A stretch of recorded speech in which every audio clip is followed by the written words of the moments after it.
സുഗമോദേവി സീരിയലിൻ്റെ പുതിയൊരു എപ്പിസോഡിൻ്റെ പ്രമോ വിശേഷങ്ങളിലേക്ക് എല്ലാവർക്കും സ്വാഗതം.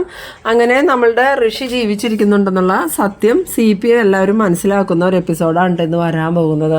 എന്തായാലും ഹരിയങ്കിളിനോട് കാര്യങ്ങളെല്ലാം നന്ദൻ തുറന്നു പറയുന്നുണ്ടെങ്കിലും ഹരിയങ്കിൾ പൂർണ്ണമായിട്ടും നന്ദൻ പറയുന്നതൊന്നും വിശ്വസിക്കുന്നില്ല. കാരണം വേറൊന്നുമല്ല, നന്ദനെയും കൊണ്ട് ഒറ്റയ്ക്ക് ഒരാളെ പൊക്കി കൊണ്ടുപോയി ഒരു ഒഴിഞ്ഞ കെട്ടിടത്തിലിടാനോ അതുപോലെ തന്നെ ഒറ്റയ്ക്ക് ഋഷിയെ കുഴി കുഴിച്ചിടാനൊന്നും സാധിക്കില്ല എന്നുള്ള കാര്യം ഈ ഹരിയങ്കിളിന് മനസ്സിലാവുന്നുണ്ട്. എന്നാലും നന്ദനെ കൂടുതൽ ചോദ്യങ്ങൾ ചോദിച്ച് ബുദ്ധിമുട്ടിക്കണ്ടെന്ന് കരുതി ഹരിയങ്കിൾ പറയുന്നുണ്ട്, എന്തായാലും ഇത്രയും നേരം സംസാരിച്ചതിൽ നിന്നും നമുക്കൊരു തീരുമാനത്തിലൊന്നും എത്താൻ പറ്റില്ല എന്ന്. ആ സമയം സിദ്ധാർത്ഥൻ ചോദിക്കുന്നുണ്ട്, അതെന്താ ഹരിയേട്ടന് കാര്യങ്ങളൊന്നും വ്യക്തമായില്ലേ എന്ന് ചോദിക്കുമ്പം കാര്യങ്ങൾ എനിക്ക് ഏകദേശമൊക്കെ വ്യക്തമായി, പക്ഷേ നന്ദൻ പറയുന്ന എല്ലാ കാര്യങ്ങളും അങ്ങോട്ട് വിശ്വസിക്കാൻ പറ്റണില്ല.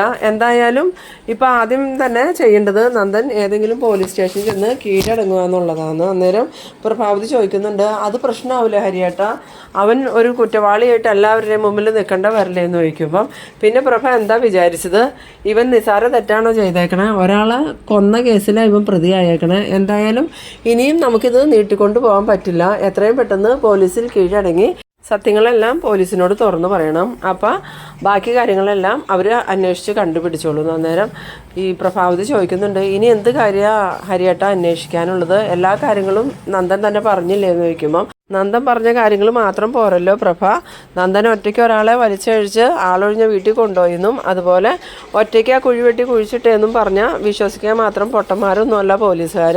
നന്ദനെ അതിൽ സഹായിക്കാൻ ആരൊക്കെയും ഉണ്ടായിട്ടുണ്ട്, ആ കാര്യത്തിൽ എനിക്ക് ഉറപ്പുണ്ട്. എന്തായാലും നന്ദന അത് പറയില്ല എന്നുള്ള വാശി തന്നെ ഇരിക്കണം. ഇനി ഞാനത് നിർബന്ധിച്ച് പറയിപ്പിക്കണമില്ല. എന്തായാലും പോലീസിൽ കീഴടങ്ങി കഴിയുമ്പം അവർ തന്നെ ബാക്കി കൂടെയുള്ള പ്രതികൾ ആരാന്നൊക്കെ കണ്ടെത്തിക്കൊള്ളുന്നു. അത് കേട്ടതും നന്ദനാണെങ്കിൽ ഇങ്ങനെ ആകെ പേടിച്ചിട്ട് പ്രഭാവതിയുടെ നേരെ നോക്കുന്നുണ്ട്. ആ സമയത്ത് പ്രഭാവതിയാണെങ്കിൽ കുഴപ്പമില്ല എന്നുള്ള രീതിയിൽ ഇങ്ങനെ കാണിക്കുന്ന സമയം നമ്മളുടെ ഹരിയങ്കിളാണെങ്കിൽ ഈ നന്ദൻ്റെയും പ്രഭാവതിയുടെയും പെരുമാറ്റമൊക്കെ ശ്രദ്ധിക്കുന്നുണ്ട്. എന്നിട്ട് ഹരിയങ്കിൾ പ്രഭയോട് ചോദിക്കുന്നുണ്ട്, പ്രഭ എന്തെങ്കിലും ഇനി മറച്ചു വയ്ക്കുന്നുണ്ടോ എന്ന് ചോദിക്കുമ്പോൾ ഇല്ല ഹരിയേട്ടാ, ഒന്നും മറച്ചു വയ്ക്കുന്നില്ല, അല്ല നന്ദനെയും കൊണ്ട് ഒറ്റയ്ക്ക് ചെയ്യാൻ പറ്റാത്ത കാര്യങ്ങളാണ് ഇതെല്ലാം, അതുകൊണ്ടാണ് ഞാൻ ചോദിക്കണേ, നന്ദന് സഹായത്തിനായിട്ട് ആരെങ്കിലും ഉണ്ടായിരുന്നോ, അങ്ങനെ ആരെങ്കിലും ഉണ്ടെങ്കിൽ അത് നേരത്തെ തന്നെ പറയണതാണ് നല്ലത്, നമ്മൾ പറഞ്ഞില്ലെങ്കിലും പോലീസുകാർ അതെല്ലാം കണ്ടെത്തുന്നു. അത് കേട്ടത് നന്ദന് നല്ല ടെൻഷനാകുന്നുണ്ട്. പിന്നീട് സിദ്ധാർത്ഥൻ പറയുന്നുണ്ട്, അത് ഹരിയേട്ടൻ പറഞ്ഞത് നേരെ, എന്തായാലും നന്ദനെ കൊണ്ട് ഒറ്റയ്ക്ക് ഋഷിയെ പോലുള്ള ഒരു യുവാവിനെ ചുമന്ന് കൊണ്ടുപോയി കുഴിച്ചിടാനൊന്നും പറ്റില്ല, അതിന് ആരുടെയെങ്കിലും സഹായം കൂടിയേ തീരൂ. അങ്ങനെ നിന്നെ ആരെങ്കിലും സഹായിച്ചിട്ടുണ്ടെങ്കിൽ അത് നീ ഇപ്പോൾ തുറന്നു പറയണം, പിന്നീട് പറഞ്ഞിട്ട് കാര്യമില്ല എന്ന് പറയുമ്പം നന്ദനാണെങ്കിൽ വീണ്ടും ഇല്ല, ഞാൻ ഒറ്റയ്ക്ക് തന്നെ ചെയ്തതെന്ന് പറയുന്നുണ്ട്. അന്നേരം സിദ്ധാർത്ഥൻ പറയുന്നുണ്ട്, ഇനിയിപ്പോൾ നീ ഞങ്ങളോട് കള്ളം പറഞ്ഞിട്ടും കാര്യമില്ല, പോലീസ് ചോദിക്കുമ്പം നിനക്കിത് തെളിയിക്കാൻ പറ്റില്ല, അവർ സത്യങ്ങൾ എന്താണോ അത് നിന്നെയും കൊണ്ട് തന്നെ പറയിപ്പിക്കുമെന്ന്. പിന്നീട് കാണിക്കുന്നത് നമ്മളുടെ രജനീനെയും ഗിരീഷിനെയാണ്. രജനിയാണെങ്കിൽ ഗിരീഷിനോട് ചോദിക്കുന്നുണ്ട്, എന്തായി ഗിരി കാര്യങ്ങൾ, നന്ദൻ്റെ കാര്യത്തിൽ എന്താ തീരുമാനിച്ചതെന്ന് ചോദിക്കുമ്പം അത് ഹരിയങ്കിൾ വന്നിട്ടുണ്ട്, ഹരിയങ്കിളും അച്ഛനും ദേവികയും എല്ലാവരും ചേർന്ന് ആലോചിച്ചൊരു തീരുമാനത്തിലെത്തും, ഞാൻ തൽക്കാലം അതിലൊന്നും ഇടപെടണില്ല എന്ന് പറയുമ്പം രജനി പറയുന്നുണ്ട്, അവളപ്പോൾ നന്ദനെ ജയിലിലേക്ക് വിടാനാണോ വീട്ടിൽ ചെന്ന് കയറിയേക്കണേന്ന് ചോദിക്കുമ്പോൾ നീ എന്തൊക്കെയാണ് രജനി പറയണത്, ദേവിക ശരിക്കും നന്ദനെ സഹായിക്കാനാണ് ശ്രമിക്കണേന്ന് പറയുമ്പോൾ അവൾ സഹായിക്കും, അവൾ മിക്കവാറും നന്ദനെ കേസിൽ കുടുക്കി ജയിലിലോട്ട് വിടാനാണ് സാധ്യത, അതിനു വേണ്ടിയിട്ടാണ് ഇപ്പോൾ അവൾ സഹായിക്കാനെന്നുള്ള മട്ടിൽ വീട്ടിലേക്ക് ചെന്ന് കയറിയേക്കണം. അല്ലെങ്കിൽ പിന്നെ ഹരിയങ്കിളിനെ വിളിക്കേണ്ട കാര്യം എന്താ, ഹരിയങ്കിൾ ഒരു ജഡ്ജിയല്ലേ, ഒരിക്കലും ഹരിയങ്കിൾ തെറ്റായ കാര്യങ്ങൾക്ക് കൂട്ടു നിൽക്കില്ല എന്ന് അച്ഛനും അമ്മയ്ക്കും എല്ലാവർക്കും അറിയാവുന്നതല്ലേ. സമയത്ത് ഗിരീഷ പറയുന്നുണ്ട്, അതിന് ഹരിയങ്കിളിനെ വിളിച്ചത് ദേവികയൊന്നുമല്ല, നിൻ്റെ അച്ഛൻ തന്നെയാണ്, നിൻ്റെ അച്ഛൻ്റെ തീരുമാനം അത്, അല്ലാതെ ഞങ്ങളാരും അതിൽ കൈ കടത്തിയിട്ടില്ല എന്ന് പറയുമ്പം രജനി ചോദിക്കുന്നുണ്ട്, അപ്പോൾ ഗിരിയും കൂടെ അറിഞ്ഞിട്ടാണോ അച്ഛൻ ഹരിയങ്കിളെ വിളിച്ചതെന്ന് ചോദിക്കുമ്പോൾ അതെ, സാർ എന്നോട് അഭിപ്രായം ചോദിച്ചിരുന്നു, അപ്പം ഞാൻ സാറിനോട് പറഞ്ഞു സാറിൻ്റെ ഐഡിയ എന്താണോ അതുപോലെ ചെയ്തോളാൻ പറഞ്ഞു, അങ്ങനെ സാറ് ഹരിയങ്കിളിനെ വിളിച്ചിട്ട് ഹരിയങ്കിൾ ഇപ്പോൾ വന്നേക്കണേന്ന് പറയുന്നു. അത് കേട്ടതും രജനി പറയുന്നുണ്ട്, ഇത് അച്ഛൻ്റെ മാത്രം തീരുമാനമൊന്നും ആയിരിക്കില്ല, എന്തായാലും ഇതാ ദേവികയുടെ കൂടി തീരുമാനമായിരിക്കും, അവൾ മനഃപൂർവ്വം നന്ദനെ ജയിലിലേക്ക് വിടാൻ നോക്കണത്, അല്ലാതെ അവൾ നന്ദനെ രക്ഷിക്കാനൊന്നും നോക്കൂല എന്നും പറഞ്ഞ് രജനി വീണ്ടും ഇങ്ങനെ പറയണ സമയത്ത് നീ എന്തു മണ്ടത്തരമൊക്കെ രജനി ഈ പറയണത്, അതിന് ഋഷിയെ കൊല്ലാൻ പറഞ്ഞ് നന്ദനെ പറഞ്ഞു വിട്ടത് ദേവികയാണോ, നിൻ്റെ അമ്മയും ഋഷിയും തമ്മിൽ വഴക്കുണ്ടായതിൻ്റെ പേരിലല്ലേ നന്ദന അവനോട് ചോദിക്കാൻ പോയതും മനഃപൂർവ്വം അല്ലെങ്കിലും നന്ദൻ ഋഷിയെ കൊന്നതെന്ന്. അത് കേട്ടതും രജനി പറയുന്നുണ്ട്, അബദ്ധത്തിലല്ലേ അങ്ങനെ സംഭവിച്ചത്, അല്ലാതെ ഋഷിയെ കൊല്ലണമെന്ന് കരുതി നന്ദൻ കൊന്നതൊന്നുമല്ലല്ലോ. അപ്പോൾ പിന്നെ ദേവികയ്ക്ക് അവനോടൊന്ന് ക്ഷമിക്കാൻ പാടില്ലേ എന്ന് ചോദിക്കുമ്പോൾ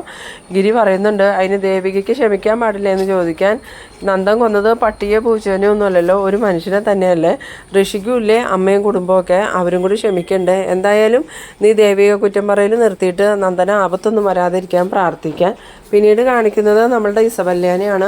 ഇസബല്ലയാണെങ്കിൽ കെവിനോട് പറയുന്നുണ്ട്, കെവിനെ ഇനിയിപ്പോൾ അവർ കേസുമായിട്ട് മുന്നോട്ട് പോവാടാന്ന് ചോദിക്കുമ്പം കെവിൻ പറയുന്നുണ്ട്, അവിടെ അവരുടെ റിലേറ്റീവായിട്ടുള്ള ഒരു ഹരി അങ്കിളുണ്ട്, അയാൾ ജഡ്ജിയായിരുന്നു, അയാളിപ്പോൾ അവരുടെ വീട്ടിൽ വന്നിട്ടുണ്ടെന്നാ എനിക്ക് അറിവ് കിട്ടിയെന്ന് പറയുമ്പോൾ അയാൾ എന്തിനാ ഇപ്പോൾ ചന്ദ്രോത്ത് വന്നതെന്ന് ചോദിക്കുമ്പം അതൊന്നും എനിക്കറിയില്ല, വല്ല സിദ്ധാർത്ഥ സാറ് വിളിച്ച് വരുത്തിയതായിരിക്കും. അങ്ങനെയാണെങ്കിൽ ഈ നന്ദൻ്റെ കാര്യം പറയാൻ വേണ്ടിയിട്ടായിരിക്കില്ല കെവിനെന്ന് ചോദിക്കുമ്പോൾ മിക്കവാറും അതിനാ സാധ്യത. എന്തായാലും സിദ്ധാർത്ഥൻ സാറും ദേവിക ആദർശം കൊണ്ടേ നടക്കുന്നവരായതുകൊണ്ട് തന്നെ നന്ദൻ്റെ ഈ കൊലപാതക കേസ് മറച്ചു വയ്ക്കാനൊന്നും സാധ്യതയില്ല. അപ്പോൾ അതിനെക്കുറിച്ചുള്ള ഉപദേശങ്ങൾ ചോദിക്കാൻ വേണ്ടിയിട്ട് ജഡ്ജിനെ തന്നെ വിളിച്ച് വരുത്തിയതായിരിക്കും. അന്നേരം ഇസബല്ല പറയുന്നുണ്ട്, അപ്പോൾ ഏകദേശം കാര്യങ്ങളൊക്കെ പൂർത്തിയായിട്ടുണ്ട്, എന്തായാലും നീയും അവനും പെടും, അവനൊക്കെ ഒറ്റയ്ക്ക് ഇതൊന്നും ചെയ്യാൻ പറ്റില്ല എന്ന് ഏതാൾക്കും മനസ്സിലാവും. അവനെ പോലീസ് ചോദ്യം ചെയ്യുമ്പം എന്തായാലും സത്യങ്ങൾ അവൻ പറയാതിരിക്കില്ല, പറഞ്ഞില്ലെങ്കിൽ തന്നെ പോലീസ് അവനെയും കൊണ്ട് സത്യങ്ങളൊക്കെ പറയിക്കും. ഇനി അവൻ ഒറ്റയ്ക്ക് ഋഷിയെ കുഴിച്ചു മൂടിയെന്ന് പറഞ്ഞാലും ഒരു മനുഷ്യരും അത് വിശ്വസിക്കാനൊന്നും പോകുന്നില്ല. കാരണം അവൻ്റെക്കാളും കൂടുതൽ വെയിറ്റുള്ള ഒരാളെ അവൻ ഒറ്റയ്ക്ക് ചുമന്നുകൊണ്ടുപോയി കുഴി വെട്ടി കുഴിച്ചിട്ടു എന്ന് പറഞ്ഞാൽ വിശ്വസിക്കാൻ മാത്രം മണ്ടന്മാരായിട്ടുള്ള പോലീസൊന്നും ഇന്ന് കേരളത്തിലില്ല. അവൻ നമ്മളെ രക്ഷിക്കാൻ വേണ്ടി എത്ര നുണ പറഞ്ഞാലും അതൊന്നും ഫലിക്കില്ല. പോലീസ് അവനെ ചോദ്യം ചെയ്യുമ്പോൾ തന്നെ അവനുള്ള സത്യങ്ങളെല്ലാം മണി പോലെ പറയും. നീയും പെടും, നീയും അവനും ജയിലിൽ പോകും. ആ സമയത്ത് കെവിൻ ചോദിക്കുന്നുണ്ട്, അതെങ്ങനെയാ ബെല്ല, അതിന് ഋഷി മരിച്ചിട്ടില്ലല്ലോ. അന്നേരം ബെല്ല പറയുന്നുണ്ട്, ആ ഋഷി മരിച്ചിട്ടില്ല എന്ന് തെളിഞ്ഞാലും നീ ജയിലിൽ പോകും, കാരണം ഒരാളുടെ കൊലപാതക കേസും പറഞ്ഞ് നീ നന്ദനെ ബ്ലാക്ക് മെയിൽ ചെയ്യുമല്ലായിരുന്നോ, അതിൻ്റെ പേരിൽ നീ ജയിലിൽ പോകുമെന്നും പറഞ്ഞ് ഈ കെവിനെ പേടിപ്പിക്കുന്നുണ്ട്. ഇനി നമ്മൾ എന്ത് ചെയ്യും ബെല്ല എന്ന് ചോദിക്കുമ്പോൾ അതിനാ ഞാൻ പറഞ്ഞ നന്ദനെ ജയിലിൽ വിടാനും നമ്മൾക്ക് രക്ഷപ്പെടാനും ഒരു മാർഗ്ഗമുള്ളൂ, അത് ഋഷിയെ കൊല്ലുക എന്നുള്ളതാണ്. അന്നേരം കെവിൻ പറയുന്നുണ്ട്, നീ ഒന്ന് പോയ ബെല്ല, ആവശ്യമില്ലാത്തതൊക്കെ പറയാതെ ഇപ്പം തന്നെ ഉണ്ടായ പ്രശ്നത്തിൽ നിന്ന് എങ്ങനെ രക്ഷപ്പെടുമെന്ന് ഓർത്തിരിക്കുക, അപ്പോഴാണ് നിൻ്റെ അടുത്ത കൊലപാതകം എന്നും പറഞ്ഞ് കെവിനാണെങ്കിൽ ദേഷ്യപ്പെടുന്നുണ്ട്. പിന്നീട് കാണിക്കുന്നത് നമ്മളുടെ മുരളീനെയും ഭാർഗവീനെയൊക്കെയാണ്. ഭാർഗവി ആണെങ്കിൽ മുരളിയോട് ചോദിക്കുന്നുണ്ട്, എടാ ദേവിക വിളിച്ചില്ലേ എന്ന് ചോദിക്കുമ്പം ഇല്ലല്ലോ അമ്മേ, എന്തെങ്കിലും ആവശ്യമുണ്ടെങ്കിൽ വിളിക്കാം, അപ്പം ചെന്നാൽ മതി എന്നാ പറഞ്ഞ്. ഇനി അവിടെ പ്രശ്നങ്ങൾ പറഞ്ഞ് തീർത്തില്ലായിരിക്കുമോ, ദേവികയും നന്ദനും ഒരുമിച്ച് ജീവിക്കാൻ തുടങ്ങി കാണുമെന്നൊക്കെ ഭാർഗവി ചോദിക്കുമ്പോൾ അതൊന്നും എനിക്കറിയില്ല അമ്മേ, ഞാൻ എൻ്റെ ഒരു ഊഹം പറഞ്ഞു എന്നേ ഉള്ളൂ, ഹരിസാറ് വന്നേക്കണത് ചിലപ്പോൾ ദേവികയും നന്ദനുമായിട്ടുള്ള പ്രശ്നങ്ങളൊക്കെ പറഞ്ഞു തീർക്കാനായിരിക്കുമെന്ന്, ഇനി വേറെ എന്തെങ്കിലും കാര്യത്തിൽ വന്നതാണോ എന്നും അറിയില്ല എന്ന് പറയുമ്പോൾ ഈ ഗൗരി പറയുന്നുണ്ട്, എന്തായാലും ചന്ദ്രോത്തെ പ്രശ്നങ്ങളൊക്കെ എത്രയും പെട്ടെന്നൊന്ന് തീരട്ടെ, അതിനുശേഷം അമ്മ അങ്ങോട്ട് പോയാൽ മതി എന്ന് പറയുമ്പം ഭാർഗവി പറയുന്നുണ്ട്, എനിക്ക് പ്രഭകുഞ്ഞിൻ്റെ കാര്യം ഓർത്തിട്ടാണ് വിഷമം, പ്രഭകുഞ്ഞിന് എന്നും ഇങ്ങനെ ഓരോരോ സങ്കടങ്ങളാണല്ലോ എന്ന്. പിന്നീട് കാണിക്കുന്നത് നമ്മളുടെ അരുന്ധതിനെയാണ്. അരുന്ധതി ആണെങ്കിൽ CPയെ വിളിക്കുന്നുണ്ട്. CP ഫോൺ എടുത്തതും എന്താ മേഡം ചോദിക്കുമ്പം എനിക്ക് CP അത്യാവശ്യമായിട്ടൊന്ന് കാണണമെന്ന് പറയണു. അന്നേരം CP ചോദിക്കുന്നുണ്ട്, ഞാൻ വൈകിട്ട് വന്നാൽ മതിയോ മേഡം എന്ന് ചോദിക്കുമ്പോൾ അല്ല CP, വളരെ അത്യാവശ്യമുള്ള കാര്യമാണ്, CP ഇപ്പോൾ ഫ്രീ ആണെങ്കിൽ ഇപ്പം തന്നെ വീട് വരെ ഒന്ന് വരാമോ എന്ന് ചോദിക്കുമ്പം അതിനെന്താ മേഡം, ഞാൻ ഇപ്പം തന്നെ എത്താമെന്നും പറഞ്ഞ് CP ഫോൺ വയ്ക്കുന്നുണ്ട്. അതിനുശേഷം അരുന്ധതി ആണെങ്കിൽ ഈ CP വരുമ്പം എന്ത് പറയണമെന്ന് ഇങ്ങനെ ആലോചിച്ചുകൊണ്ടിരിക്കുകയാണ്.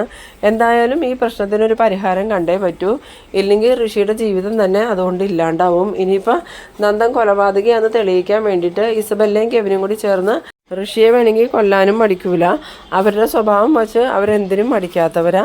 എന്തായാലും CPയായിട്ട് ആലോചിച്ച് ഇന്നത്തോടുകൂടി ഈ പ്രശ്നത്തിനൊരു പരിഹാരം കണ്ടെത്തണമെന്ന്. അങ്ങനെ ഈ അരുന്ധതി ചിന്തിച്ചുകൊണ്ടിരിക്കുന്ന സമയത്താണ് CPയുടെ വണ്ടി അങ്ങോട്ട് വരുന്നത്. CPനെ കണ്ടതും ആ CP കയറി വാ, എനിക്ക് കുറച്ച് സംസാരിക്കാനുണ്ടെന്ന് പറയുമ്പം എന്താ മേഡം, എന്തെങ്കിലും പ്രശ്നമുണ്ടോ, മേഡം എത്ര അർജൻറ്റായിട്ട് വിളിച്ചത്, ഇനിയിപ്പോൾ ഋഷിയെക്കുറിച്ച് എന്തെങ്കിലും വിവരം ഉണ്ടോ എന്ന് ചോദിക്കുമ്പം ഇല്ല CP, ഋഷിയെക്കുറിച്ച് ഒരു വിവരവും ഇല്ല എന്ന് പറഞ്ഞു. അങ്ങനെ ഈ അരുന്ധതി ആണെങ്കിൽ CPക്ക് കുടിക്കാനായിട്ട് ചായയൊക്കെ കൊടുക്കുന്നുണ്ട്. അങ്ങനെ ചായ കുടിച്ചുകൊണ്ടിരിക്കുന്ന സമയത്ത് അരുന്ധതി പറയുന്നുണ്ട്, CP ചായ കുടിച്ച് കൈയൊക്കെ കഴുകിയിട്ട് വാ, എന്നിട്ട് എനിക്ക് CPയോട് കുറച്ച് കാര്യങ്ങൾ സംസാരിക്കണം, നിസ്സാര കാര്യമൊന്നുമല്ല, സീരിയസ് ആയിട്ടുള്ള കാര്യമാണ്, നമ്മൾ സംസാരിക്കുന്നത് തൽക്കാലം മറ്റാരും അറിയണ്ട, രഹസ്യമായിട്ടിരിക്കണമെന്ന്. ആ സമയത്ത് CP പറയുന്നുണ്ട്, അതാരും അറിയില്ല മേഡം ഇന്ന് വരെ എന്ത് പറഞ്ഞിട്ടുണ്ടെങ്കിലും അതെല്ലാം രഹസ്യമായി തന്നെയല്ലേ ഇരുന്നിട്ടുള്ളൂ, ഇനിയും അങ്ങനെ തന്നെ ആയിരിക്കുമെന്നും പറഞ്ഞ് ചായ കുടിച്ചിട്ട് വാ കഴുകാൻ പോകുന്നുണ്ട്. അങ്ങനെ വാ കഴുകിക്കൊണ്ടിരിക്കുന്ന സമയത്താണ് നമ്മളുടെ ഋഷി സ്റ്റെയർ ഇറങ്ങി വരുന്നത്. ഈ സമയത്ത് ഋഷിയാണെങ്കിൽ സി പിനെ കാണുന്നില്ല, സി പി ഋഷീനെയും കണ്ടിട്ടില്ല. പക്ഷേ ഈ സി പി വാ കഴുകുന്ന സമയത്ത് വാഷ് ബേസിൻ്റെ അവിടെയുള്ള ആ കണ്ണാടിയിൽ ഋഷി സ്റ്റെയർ ഇറങ്ങി വരുന്നത് കാണുന്നുണ്ട്. ആ കാഴ്ച കണ്ടതും ഈ സി പി ആണെങ്കിൽ അന്തം വിട്ട് പോകുന്നുണ്ട്. കാരണം ഈ നാടകത്തെക്കുറിച്ചൊന്നും സി പിക്ക് ഇതുവരെ അറിയില്ല. ഋഷിയെ കാണാനില്ല എന്നുള്ള കാര്യം മാത്രമേ സി പിക്ക് അറിയാവുള്ളൂ. അന്നേരം സി പി മനസ്സിൽ വിചാരിക്കുന്നുണ്ട്, ഇത് ഋഷിയാണല്ലോ. എന്നിട്ട് ഋഷി തിരിച്ചു വന്ന കാര്യമൊന്നും മേഡം പറഞ്ഞില്ലല്ലോ, ഋഷി ഇനി എന്നായിരിക്കും വന്നതെന്നൊക്കെ ഇങ്ങനെ ആലോചിച്ച് തിരിയണ സമയത്ത് ഈ ഋഷി സി പിനെ കാണുന്നുണ്ട്. അപ്പോൾ തന്നെ ഋഷി തിരിഞ്ഞു പോകാൻ തുടങ്ങുന്നതും സി പി ആണെങ്കിൽ ഋഷി അവിടെ നിന്ന് ഋഷി എപ്പോഴാണ് തിരിച്ചു വന്നതെന്ന് ചോദിക്കുമ്പം അത് അങ്കിളെ എന്നൊക്കെ പറഞ്ഞ് ഈ ഋഷി പരങ്ങണ സമയത്ത് അരുന്ധതി അങ്ങോട്ട് വരുന്നുണ്ട്. എന്നിട്ട് അരുന്ധതി പറയുന്നുണ്ട്, ഞാൻ സി പിനോട് ഈ കാര്യം പറയാൻ വേണ്ടിയിട്ടാണ് വിളിച്ചത്, എനിക്ക് കുറച്ചധികം കാര്യങ്ങൾ സി പിയോട് പറയാനുണ്ട്. ഞാൻ ആലോചിച്ചിട്ട് എനിക്കൊരു എത്തും പിടിയും കിട്ടണില്ല, ഇതിനൊരു അവസാനം വേണ്ടതെന്ന് ചോദിക്കുമ്പം സി പി ചോദിക്കുന്നുണ്ട്, എനിക്കൊന്നും മനസ്സിലായില്ലല്ലോ മേഡം എന്ന് പറയുമ്പം ഋഷിയുടെ കാര്യം തന്നെയാണ് ഞാൻ പറയാൻ വന്നത്. ചന്ദ്രോത്തുള്ളവരുടെ മുന്നിൽ ഋഷി ഇപ്പോൾ ജീവിച്ചിരിക്കണില്ല, ഋഷി നന്ദൻ്റെ കൈകൊണ്ട് കൊലപ്പെട്ടു എന്ന്. അത് കേട്ടതും ഈ സി പി ആണെങ്കിൽ ഒന്നും മനസ്സിലാവാത്ത പോലെ അരുന്ധതിയെ നോക്കിക്കൊണ്ടിരിക്കുന്ന ആ ഒരു സീനിലാണ് ഈ എപ്പിസോഡ് അവസാനിക്കുന്നത്. എന്തായാലും അധികം വൈകാതെ തന്നെ ഈ ഋഷി ജീവിച്ചിരിക്കുന്നുണ്ടെന്നുള്ള സത്യം എല്ലാവരും അറിയും. കാരണം വേറെ ഒന്നുമല്ല, അരുന്ധതി എല്ലാ സത്യങ്ങളും സി പിയോട് പറയുമ്പോൾ തന്നെ സി പിക്ക് മനസ്സിലാവും കെവിനും ഇസബെല്ലയും നല്ല ഫ്രോഡുകളാണ്. അങ്ങനെ ഇതിൽ നിന്നെല്ലാം നമ്മളുടെ ഋഷിയെ രക്ഷിക്കാൻ വേണ്ടിയിട്ട് സി പിയും അരുന്ധതിയും കൂടി ദേവികയോടൊക്കെ സത്യങ്ങൾ തുറന്നു പറയുന്ന എപ്പിസോഡുകളാണ് ഇനി വരാൻ പോകുന്നത്. അപ്പോൾ നിങ്ങളെൻ്റെ വീഡിയോ ആദ്യമായി കാണുന്നവരാണെങ്കിൽ ചാനലൊന്ന് സബ്സ്ക്രൈബ് ചെയ്യാനും ഇഷ്ടമായാൽ ലൈക്ക് ചെയ്യാനും ഷെയർ ചെയ്യാനും മറക്കരുത്. അപ്പോൾ ഇതുപോലെ ഇൻട്രസ്റ്റിംഗ് ആയിട്ടുള്ള അടുത്തൊരു എപ്പിസോഡുമായി നമുക്ക് വീണ്ടും കാണാം. അതുവരേക്കും ബൈ ബൈ.